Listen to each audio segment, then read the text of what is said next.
Apa kabar pemirsa? Mari kita bicara bersama saya, Andi Susanto, di program Mari Kita Bicara. Pemirsa, kita tahu bersama bahwa air merupakan kebutuhan hidup bagi semua makhluk hidup yang ada di bumi ini. Tak terkecuali kita. Artinya tadi saya sudah tegaskan, garis bawahi kebutuhan hidup atau hal yang paling elementer dalam setiap kehidupan setiap makhluk hidup di muka bumi ini. Nah, pada tanggal 22 Maret nanti akan ada peringatan Hari Air Sedunia atau biasa disebut World Water Day 2021. Nah, Hari Air Sedunia ini adalah peringatan yang ditetapkan oleh PBB atau Perserikatan Bangsa-Bangsa untuk menarik perhatian terhadap pentingnya air bersih bagi umat manusia serta pengelolaan berkelanjutan. Nah, yang menarik di sini penting bagi umat manusia dan pengelolaan yang berkelanjutan. Ngomong soal air, berbicara soal air, tentu kita harus bertemu dengan orang yang paling bertanggung jawab di Kota Jayapura mengenai air. Hari ini saya sudah bersama dengan Kepala PDAM Kota Jayapura, Pak Entis. Selamat, apa kabar Pak Entis? Baik, alhamdulillah. Sehat selalu Pak? Sehat, tetap semangat. Tetap semangat. Nah Pak, ngomong-ngomong saya singkat saja ceritanya. Saya tidak perlu membuat penjelasan yang panjang tentang air, karena ini Bapak paling mengerti tentang air sebenarnya. Nah Pak, Hari Air Sedunia yang jatuh tanggal 22 nanti, Pak Entis dengan jajarannya melihatnya seperti apa dulu? Memaknainya untuk tahun ini, itu dulu. Ya, kami melihat bahwa momentum Hari Air Sedunia yang jatuh 22 Maret ya, 2021 ini bagi segenap tukang ledeng Jayapura ini merupakan momentum dalam penyadaran bagaimana sebenarnya pelayanan kita kepada masyarakat. Ya. Itu sehingga dengan momentum Hari Air Sedunia ini kita akan selalu memikirkan ya bagaimana sebenarnya PDAM sebagai operator penyedia air bersih ini memastikan bahwa layanan air bersih yang dibutuhkan oleh masyarakat itu dapat secara kontinu dipenuhi dengan baik sehingga ketersediaan air bersih bagi masyarakat di kota maupun Kabupaten Jayapura itu bisa berlangsung dengan baik dan dapat dipenuhi sesuai dengan kebutuhan masyarakat. Oke, kalau tadi tentang momentum penyadaran, sebelum saya masuk, kenapa harus ada momentum untuk menyadarkan? Nah, sebelum masuk ke situ Pak, saya ingin tahu dulu Pak, kondisi real air intake yang ada di Kabupaten dan Kota Jayapura itu seperti apa untuk posisi sampai hari ini? Saat ini PDAM Jayapura mengelola ataupun memanfaatkan ya 12 sumber air, di mana 12 sumber air itu terdiri daripada 22 intake ya, sumber-sumber air kecil. Nah, dari 12 sumber air yang saat ini dimanfaatkan oleh PDAM, di mana kapasitas produksi yang kita manfaatkan ini sekitar 895 liter per detik, 805 itu ada di wilayah kota, dan 90 liter per detik ini berada di wilayah kabupaten. Ya. Nah, kondisi saat ini memang saya merasakan bahwa dalam kurun waktu 20 tahun terakhir ini ya, sejak saya berada di jajaran tukang ledeng 29 tahun ini, tahun 2020 merupakan tahun boleh dikatakan paling berat bagi tukang ledeng di Jayapura karena 12 sungai yang kami kelola itu sekitar 22 intik itu mengalami penurunan produksi ya. Artinya kapasitas yang 895 liter per detik itu hanya sekitar 50-60% saja yang kita bisa manfaatkan. Sehingga inilah yang menyebabkan ada beberapa wilayah yang memang tidak optimal ya. Artinya pelayanan kami terpaksa harus digilir dengan wilayah yang lain. Itu yang terjadi saat ini. Oke, saya mau tanya lagi sini Pak. Kalau itu tentang keberadaan air, kira-kira menurut hitung-hitungan teknis, tentu kan ada hitung-hitungan teknis dalam hal penyaluran. Tadi kan Bapak bilang 805 liter per detik untuk yang dikelola di Kota Jayapura, sedangkan 90 liter per detik untuk kabupaten. Kira-kira dari nilai tersebut tercukupi nggak Pak kebutuhan masyarakat kota? Nah, ini kalau kita lihat dari kapasitas 895 liter per detik, dengan jumlah masyarakat kota yang sekarang sekitar 420.000, Ya. jelas ini tidak akan mencukupi ya. Artinya kapasitas yang ada saat ini itu adalah kapasitas yang memang 20 tahun lalu tidak pernah bertambah. Bertambah. Sehingga memang menjadi tantangan PDAM bahwa dengan peningkatan masyarakat di dua wilayah ini yang cukup katakan pesat, sementara sumber air tidak bertambah. Dan ini menjadi tantangan PDAM untuk bagaimana melakukan katakanlah program-program percepatan sehingga ada penambahan kapasitas produksi yang dapat dilakukan oleh PDAM untuk masa hari ini dan akan datang. Oke. Kita itu kayaknya sudah terlalu jauh deh pakai teknis Pak. Yeah. Saya kembali lagi ke tentang peringatan hari air sedunia Pak. Yeah. Menurut Pak Entis yang sudah lama ya bisa dibilang tadi tukang ledeng. Yeah. Memangnya kalau berbicara air hari ini tentu kita tahu memang ya dibutuhkan oleh semua makhluk, terutama manusia untuk ya macam-macam lah. Nah sekarang saya mau berbicara, saya ingin melihat visinya Pak Entis untuk masa depan. Seberapa penting air untuk masa depan Pak Entis? Saya kira gini, kalau bicara air maka kita akan bicara tentang kehidupan makhluk hidup. Ya. Artinya tidak ada makhluk di bumi ini hidup tanpa air. Ya. Dengan demikian kita pastikan bahwa air memiliki posisi yang strategis, ya, vital, Pak, sangat vital, dan ini harus dijamin oleh pemerintah. Maka saya melihat bahwa ke depan maka pemerintah ya sudah tentu ditugaskan ke PDAM harus memastikan bahwa di dalam hari ini dan ke depan harus memastikan bahwa 4K ini tercapai. Apa Artinya 4K itu, Pak? 4K ini adalah kuantitas, kontinuitas, kualitas, dan keterjangkauan. 4K inilah yang harus menjadi daya motivasi bagi segenap tukang ledeng untuk memastikan bahwa ke depan pelayanan air bersih untuk kebutuhan masyarakat di masa akan datang tentu harus 4K inilah yang harus menjadi prioritas utama di dalam pelayanan ataupun penyediaan air bersih di kota maupun di Kabupaten Jayapura.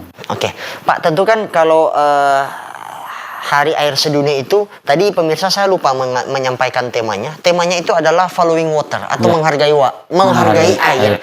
Nah, jadi topik pembicaraan kita hari ini atau saat ini adalah tentang bagaimana menghargai air dalam rangka peringatan Hari Air Sedunia, kan Pak begitu. Nah, tentu dari peringatan Hari Air Sedunia yang dicetuskan oleh PBB yang nanti tanggal 22 Maret akan diperingati, tentu mereka punya program-program tertentu secara global. Nah, saya ingin tahu Pak, PDAM di bawah pimpinan Bapak programnya apa Pak untuk memperingati Hari Air Sedunia ini? Menghargai air memang tema tahun ini ya, biasanya tema setiap tahun itu beda-beda. Beda-beda. Nah, khusus untuk tahun 2021 ini memang PDAM Jayapura ingin melakukan satu upaya, satu program, satu aksi yang nyata untuk bagaimana mendorong seluruh pemangku kepentingan, ya. Dalam hal ini sudah tentu pemerintah kota, kabupaten, masyarakat pelanggan, masyarakat adat, tokoh agama, maupun PDAM sendiri untuk sama-sama bagaimana kita memastikan bahwa daya dukung lingkungan dalam hal ini bagaimana kondisi ya pegunungan Siklop yang ada saat ini ya yang boleh dikatakan terjadinya perambahan yang cukup luar biasa ya dari mulai angkasa terjadi juga banjir Pak ya. Di angkasa sampai ke Sentani. Nah, inilah yang menyebabkan kami melakukan gerakan penghijauan dan aksi pembersihan sumber air ya. Sejak tanggal 19 ya kami berupaya melakukan kemitraan dengan beberapa komunitas ya yang ada di kota maupun di Kabupaten Jayapura. Pada tanggal 19 yang lalu hari Jumat 19 Maret kami mencoba melakukan kemitraan dengan remaja di anak-anak muda di Kampung Sere untuk bersama-sama kita melakukan proteksi ya ataupun melakukan pembersihan ya bagaimana air sungai di Pos 7 ya intik sumber air di Pos 7 ini bisa kita bersihkan bersama-sama, kemudian bagaimana kita melakukan sedimen-sedimen yang ada bisa kita jauhkan dari alir sungai. Itu. Kemudian dengan pemerintah kota juga. Kebetulan hari ini ya tanggal 20 Maret ya, kami PDAM dengan tokoh masyarakat, tokoh adat, dengan Bapak Wali Kota langsung dan Dewan Pengawas juga ya, bersama-sama melakukan gerakan penanaman pohon ya di Sungai Kamolker ya. Ada 600 batang pohon yang kita tanam tadi. Juga kita melakukan kerjasama dengan komunitas ya. Ada 3 komunitas di Kota Jayapura yang kita ajak untuk komunitas yang peduli ya terhadap keterlestarian lingkungan, terutama di dalam Pegunungan Siklop. Kami bermitra dengan Gempita, masyarakat di sekitar Kamolker. Kemudian kami juga melakukan kemitraan dengan Rumah Bakau ya, dengan komunitas Tuli Jayapura. Nah, ini adalah upaya-upaya kami untuk melakukan sinergi, termasuk dengan forum komunikasi pelanggan juga.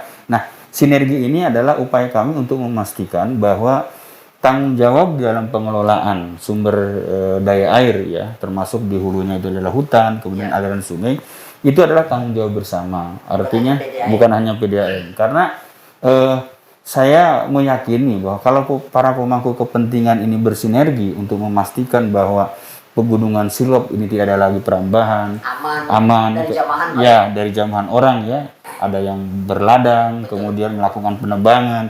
Saya yakin ke depan sudah tentu PDAM sebagai operator air bersih di Kota maupun Jayapura akan memperoleh dampak yang signifikan ya, sehingga kontinuitas pelayanan, debit air semakin terjaga, itu akan secara kontinu itu akan dapat berjalan dengan baik.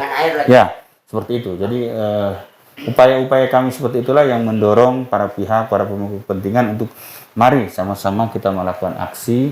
Pertama, kita jangan ada orang lagi yang masuk ke area catchment area, jangan ada lakukan penebangan, kemudian semua stakeholder ikut memikirkan bagaimana sumber air Kamolker ini, sumber air yang lain itu bisa tidak ada orang yang melakukan perambahan di sekitar hutannya, dan tidak ada juga aktivitas lainnya yang bisa mengganggu terhadap pelayanan PDAM di area sumber air itu yang kita lakukan. Oke, tadi sebelum lebih lanjut lagi, Pak Entis, tadi saya menangkap bahwa program yang PDAM Kota Jayapura lakukan bersinergi dengan pemangku kepentingan, apakah ini salah satu juga bentuk penjelasan resmi kepada masyarakat bahwa ini loh, PDAM bukan hanya menyalurkan air, bukan hanya menutup, memberi jadwal, tetapi kami juga ingin menjaga, membuat legasi, warisan, supaya nantinya ketika kami tidak lagi di PDAM,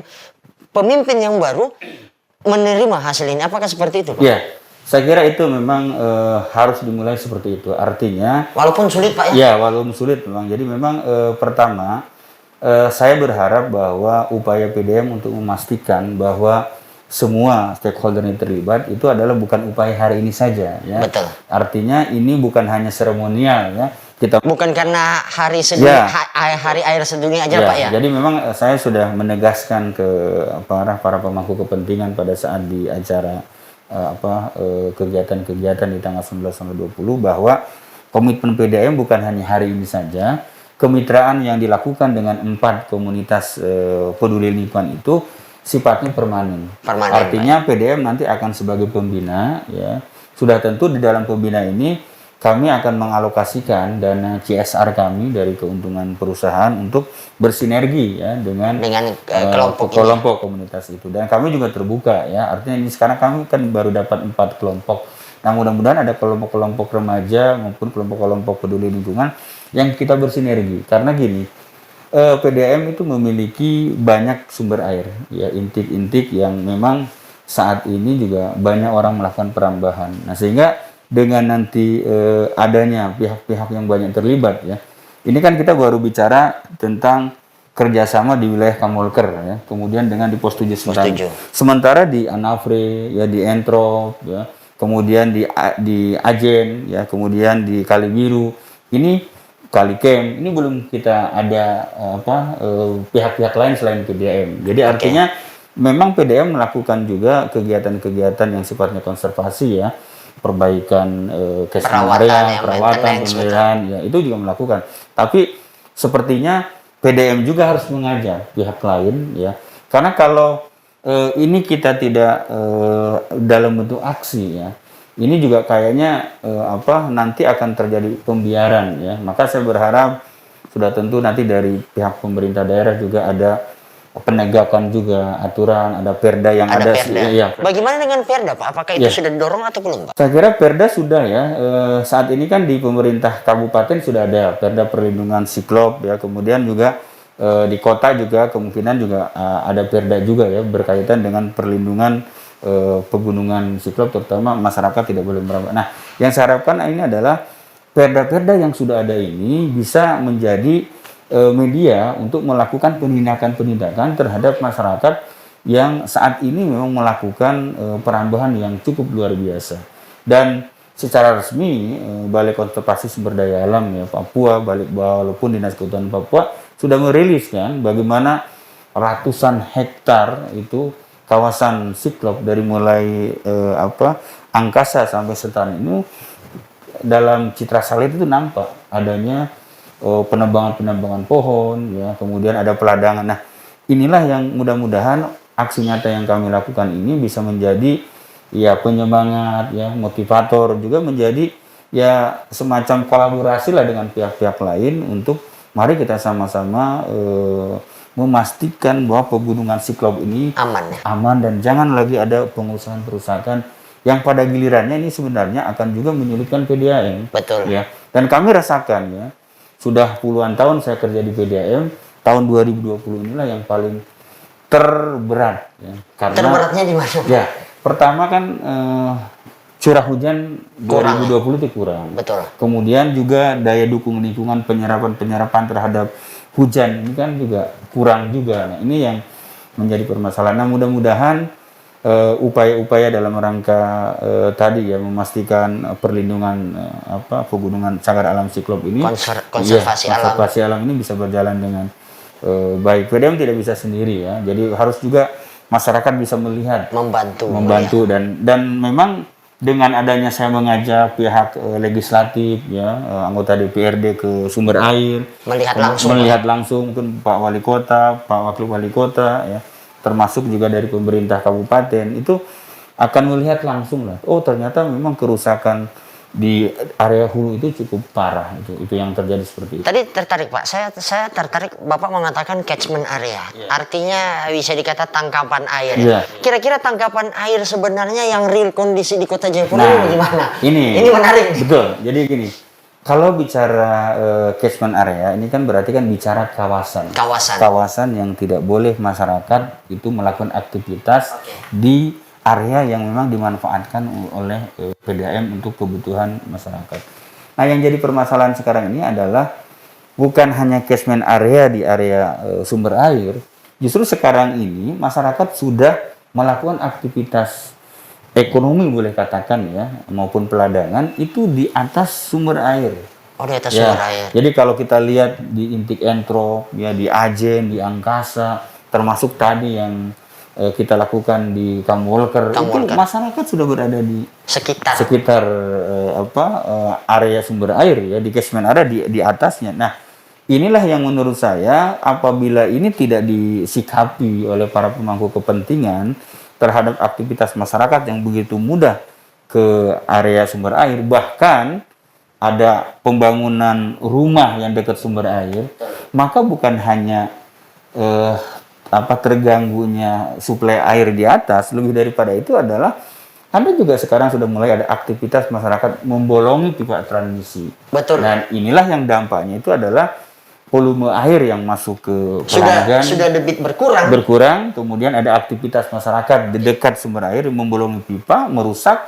Nah, inilah yang terjadi dan itu menjadi masalah juga buat kami ya, terutama di Kojabu Kamwolker itu tingkat kebocoran cukup tinggi ya, seperti itu. Betul, seharusnya masyarakat juga harus memahami tentang kinerja PDAM. Tentunya PDAM tidak akan mengkorupsi air, Pak ya. Ya, pastilah.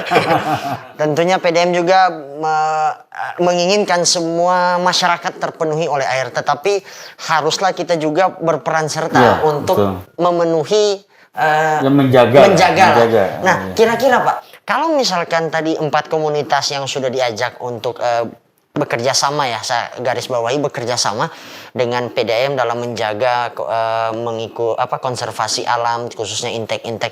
Bagaimana harapan PDAM atau Pak Antis terhadap masyarakat itu sendiri? Ya, pertama sudah. Karena kan manfaat pengguna manfaatnya air kan diterima oleh masyarakat nih. Harusnya seperti apa perannya Pertama masyarakat? memang gini, hubungan masyarakat dengan kami itu kan boleh dikatakan hubungan kami perusahaan dengan pelanggan. Betul. Ya.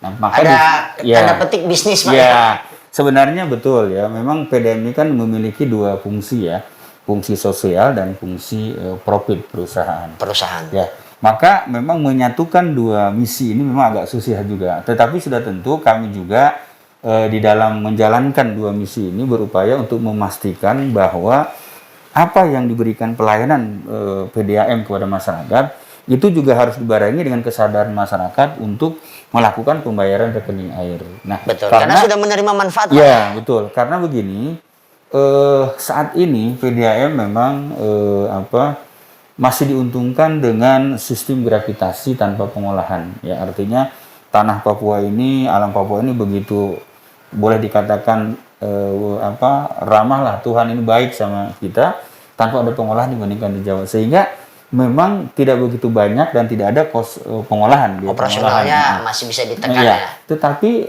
sudah tentu dengan saat ini hanya 54% ya pelanggan yang membayar ke PDAM, otomatis ini memang pelayanan PDAM tidak akan maksimal ya, karena tingkat kesadaran masyarakat di dalam membayar rekening air juga begitu rendah. Namun dengan kondisi itu kami tetap jalan. Artinya seberapa besar pun potensi pelanggan yang datang ke kami itu masih di bawah 60%, kami tetap melakukan inovasi, melakukan perbaikan jaringan, kami melakukan usaha-usaha yang bisa memberikan pelayanan prima kepada masyarakat. Bahkan kalau tidak salah PDAM mengirimkan mobil-mobil juga. Ya, betul. Ya, itulah salah satu upaya kami bahwa apa yang kami dapatkan dari pelanggan itu kami upayakan untuk lebih meningkatkan pelayanan kepada masyarakat. Walaupun belum maksimal. Ya, saya merasa memang belum maksimal karena pertama sudah tentu kita bicara sistem ya, bahwa PDAM ini dalam pelayanannya tidak interkoneksi ya. Jadi keluhan-keluhan pelanggan memang betul. Wilayah Perumnas 3, 1, 2, 3 itu berbeda pelayanan dengan wilayah Entrop, dengan wilayah di Angkasa, di Jayapura Utara. Karena memang tidak interkoneksi. Tetapi ya tadi, bagaimanapun juga dengan 54% pelanggan yang membayar, kami akan mengoptimalkan upaya itu. Artinya tugas kami adalah sebagai operator air minum, memastikan bahwa fungsi pemerintah untuk menjamin masyarakat terhadap air bersih itu bisa berjalan dengan baik. Tetapi tadi ya dengan 54% yang membayar, otomatis kami juga tidak akan maksimal. Tetapi kami berupaya untuk melakukan pendekatan, melakukan penindakan terhadap masih ada 46 pelanggan ini yang belum 46% Pak. 46%. Tapi data yang pernah kami peroleh bahwa sebelum Bapak masuk itu secara reguler pembayaran iuran 30% Pak ya, kalau nggak salah. Ya, kalau untuk peningkatan memang kita ada peningkatan ya, artinya sekitar 5-10% ya di setiap bulan. Dari yang Ya, sebelumnya. Jadi ada peningkatan cash flow kita lah ya, artinya memang saat ini dari sisi cash flow kita juga memperoleh peningkatan yang signifikan ya. Pertama juga 2 tahun terakhir ini PDAM sudah memperoleh laba. Iya, betul. PDAM Itu tadi selama ini itu maksud saya. Ya memperoleh rugi ya, tetap kerugian, rugi terus lah. PDAM ini udah pernah laba baru 2 tahun ini ya. 2 tahun terakhir ini 2019 2020 kita memperoleh laba dan memang ada tren kenaikan. Sehingga laba itulah yang menyebabkan PDAM mampu pertama kalinya 2 tahun terakhir memberikan kontribusi terhadap pendapatan asli daerah. Betul, sehingga ada penambahan tangki mobil. Ya, itu tadi itu yang saya membeli mobil tangki setiap tahun ya. Kemarin, artinya memberikan bukti nyata ke masyarakat. Betul. Gitu. Jadi selama ini kan nyaris 2 tahun terakhir ini, malah bukan 2 tahun, mungkin hampir beberapa tahun terakhir ini lebih itu tidak ada mobil tangki. Tapi saya mencoba setiap tahun itu harus ada penambahan mobil tangki.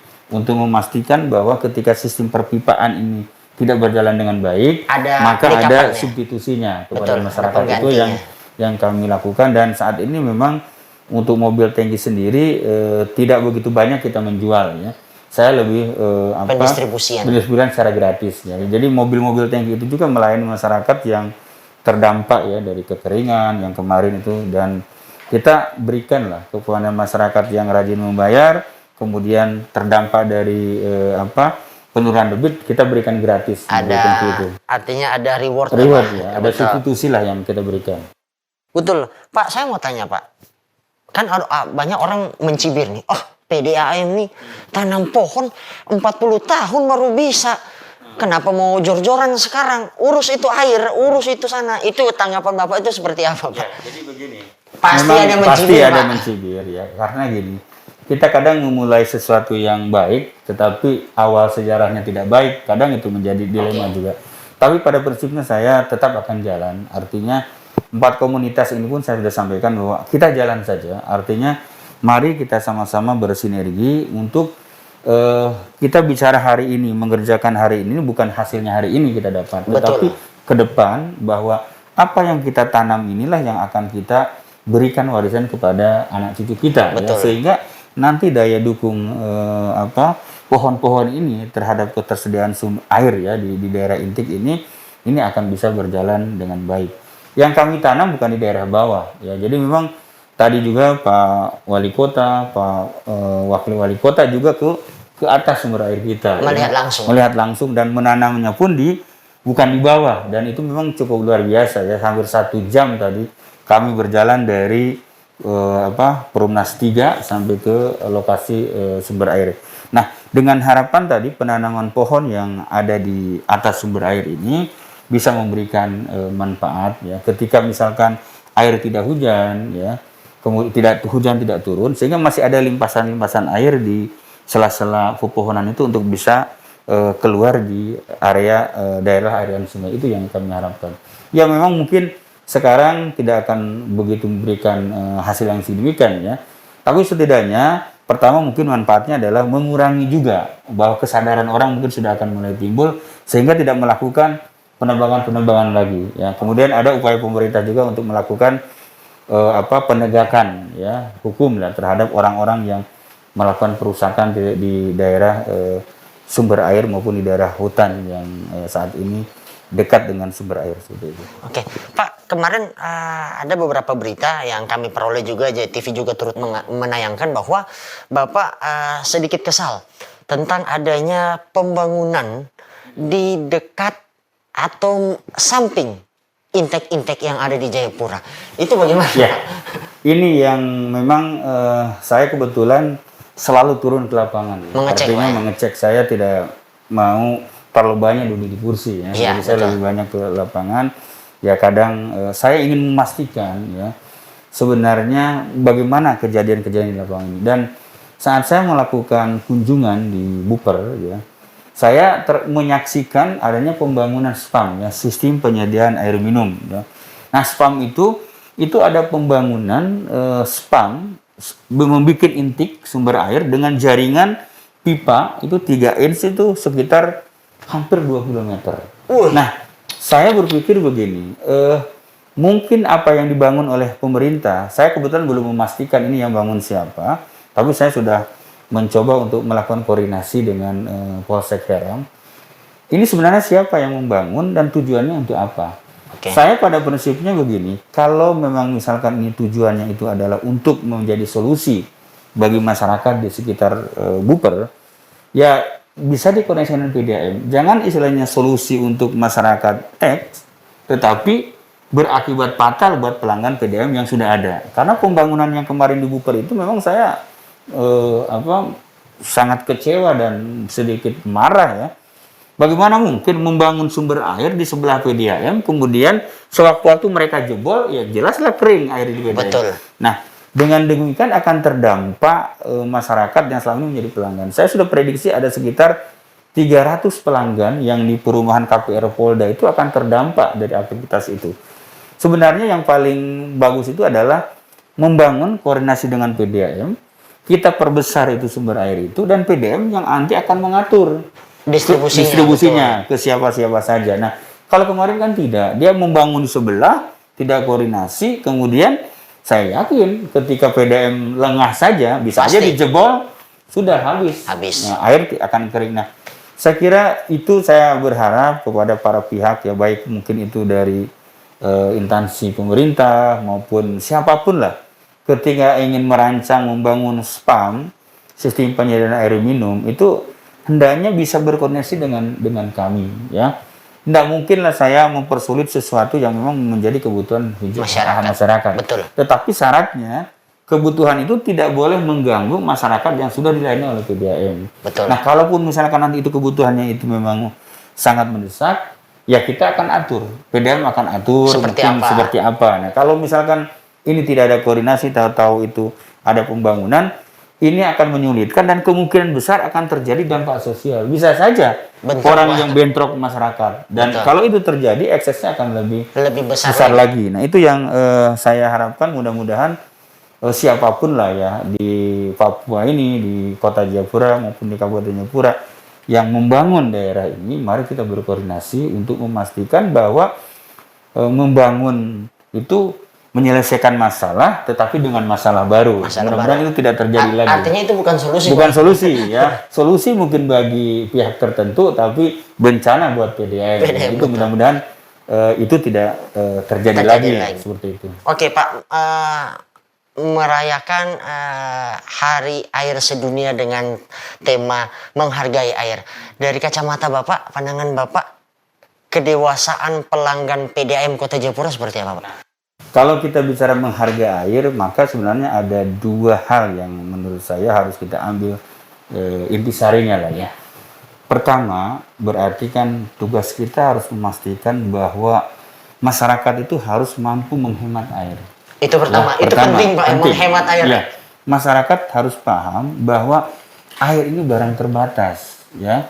Ketika debit semakin menurun, maka tugas kita, siapapun kita, pelanggan maupun bukan ya, yang bersentuhan dengan air, apabila memang kita sudah cukup dalam konsumsi, apalagi misalnya pelanggan PDAM, ya gunakanlah air secukupnya, keran ditutup sehingga tidak ada lagi kebocoran-kebocoran.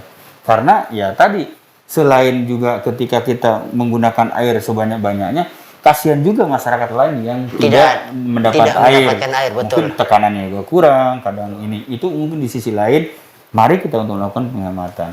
Yang kedua, menghargai ini lebih kepada bagaimana kita menjadikan kawasan-kawasan yang sebagai sumber air utama yang saat ini dikelola oleh kami, oleh PDAM, itu betul-betul terjamin kontinuitasnya. Artinya, bagaimana kita memastikan di daerah hulu itu betul-betul terjaga kelestariannya. Bila perlu, para pemangku kepentingan itu menjadikan bahwa sumber air itu daerah yang tidak boleh orang itu masuk, kecuali petugas-petugas teknis yang memang melayani untuk kepentingan orang banyak. Itu sih dua harapan yang saya harapkan ya ketika memaknai apa tema menghargai air itu.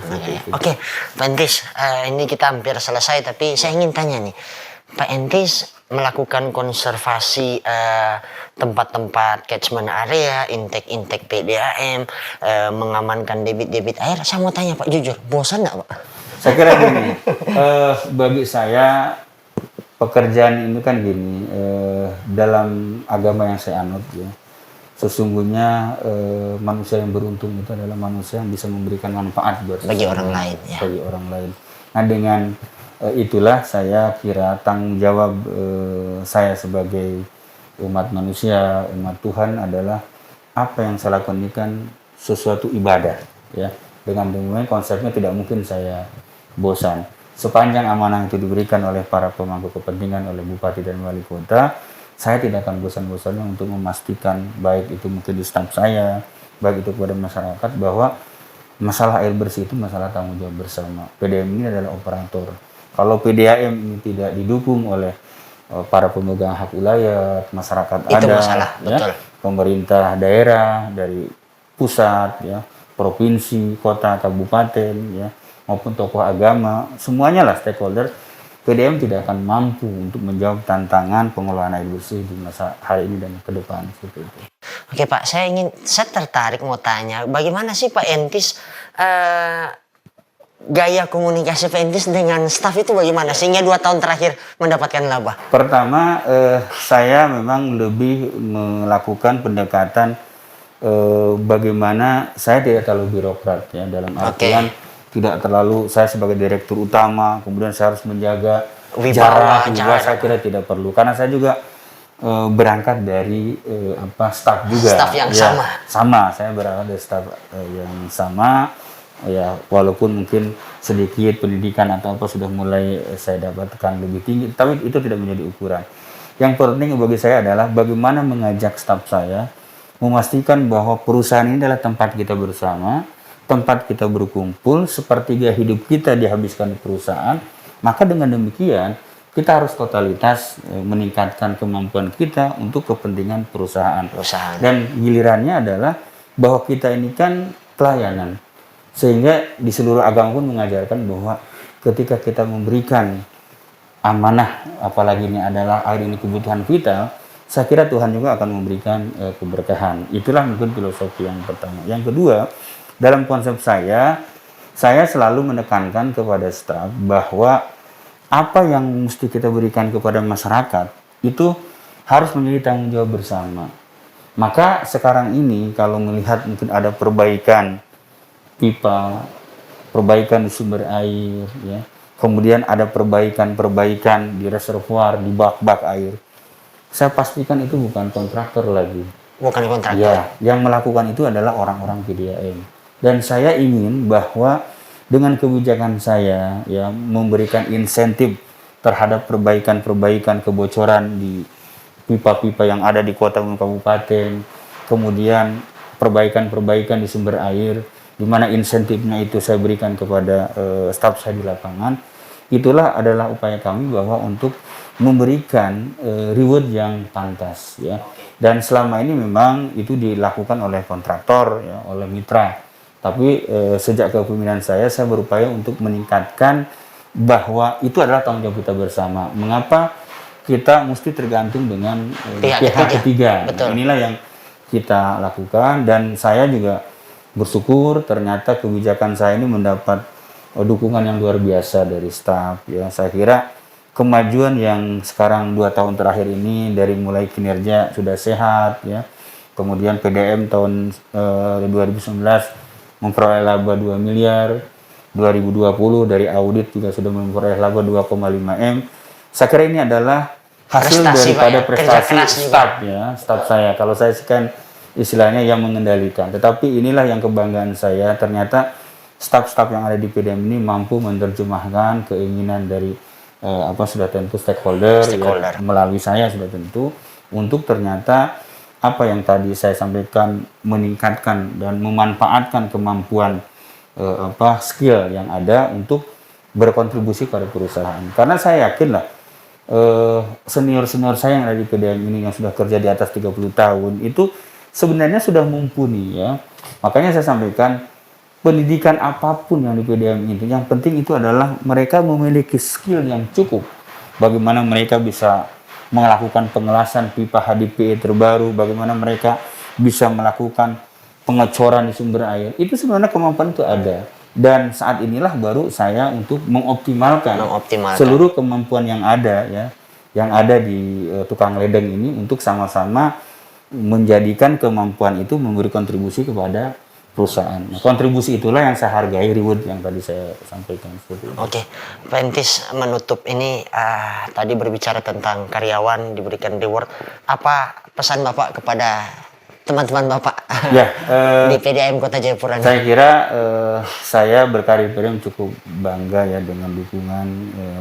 Saya kebetulan sudah 29 tahun di PDAM. Dan saya terutama Bapak Bupati, Bapak Wali Kota yang sangat mensupport, ya, di dalam hal kebijakan-kebijakan dari Dewan Pengawas juga, ya. Artinya saat ini memang komunikasi dengan para pemangku kepentingan, ya.